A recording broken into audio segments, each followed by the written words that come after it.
સંધ્યા બાદ ક્યારેય કોઈ પણ નદીમાં સ્નાન કરવા માટે પ્રવેશ કરવો નહીં. ઘણા બધા લોકો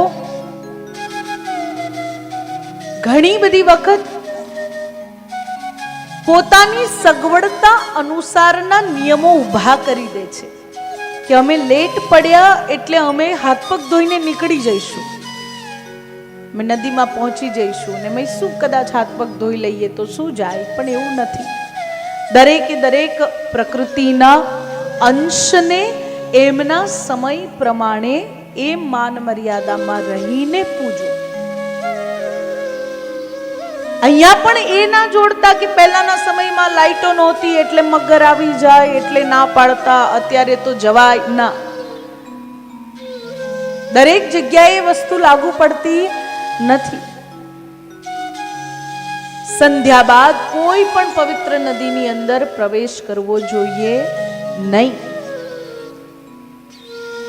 ભગવાન શ્રી કૃષ્ણના એ મહિમાને જોઈને નંદ બાબા પ્રભાવિત થાય, શ્યામ સુંદરનો સુંદર અભિષેક થાય અને દિવસે દિવસે હવે એ સમય નજીક આવી રહ્યો છે જે સમયે પ્રભુએ વચન આપ્યું છે, જે સમય માટે કે હું તમને મળીશ શરદ પૂર્ણિમાની એ સુંદર રાત્રિ.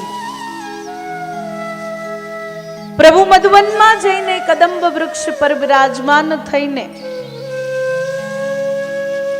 સુંદર વાંસળીનો નાદ છેડે અને એ બંસીનો નાદ સાંભળીને એક એક ગોપીનું હૃદય જાણે સ્થગિત થાય અને બધી જ ગોપી, કોઈ કાંઈ કરે છે, કોઈ જમી રહી છે, કોઈ જમાડી રહી છે, કોઈ સાફ સફાઈ કરી રહી છે, કોઈ સુવાની તૈયારી, એ બધું કામ પડતું મૂકીને સીધી બધી પહોંચી જાય મધુવનમાં શ્યામ સુંદર સમીપ.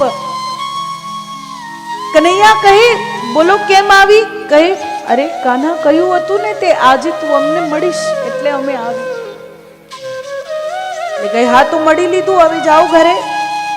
કહે, આમ થોડી, આજે તો તું અમારા સાથે રાસ રમીશ, આજે તું અમારું, અમે જેમ તને ઈચ્છે એમ તું અમારો થઈશ.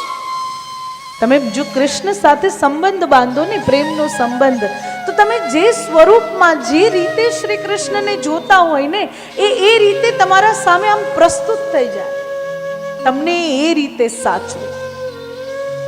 એટલે પ્રભુ આજે તું અમને મળીશ એ ભાવના છે હૃદયમાં. ગોપીઓની વાત સાંભળીને કૃષ્ણ રાસલીલા માટે તૈયાર થાય, રાસલીલાનો આરંભ થાય.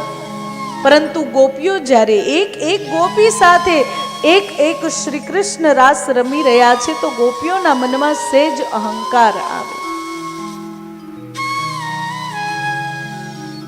પ્રભુ જ્યારે આપણને સાચવતા હોય, સૌથી મોટો અહંકાર શું છે ખબર છે? હું ભગત છું, હું ભક્ત છું. એ બહુ મોટો અહંકાર છે. પ્રભુ મારું સાંભળે છે, પ્રભુ મારું જાણે છે, પ્રભુ હું જે કહું એ કરે છે, પ્રભુ મારા વાક્યોને સત્ય કરે છે. આ બહુ મોટો અહંકાર છે અને એ અહંકારમાં આપણે ભગવાનથી બહુ દૂર થઈ જઈએ છીએ. ગોપીઓને એમ થયું કે કૃષ્ણ મારી સાથે રાસ રમી રહ્યા છે, મારા છે, એટલે સહેજ ગર્વનો ભાવ આવે.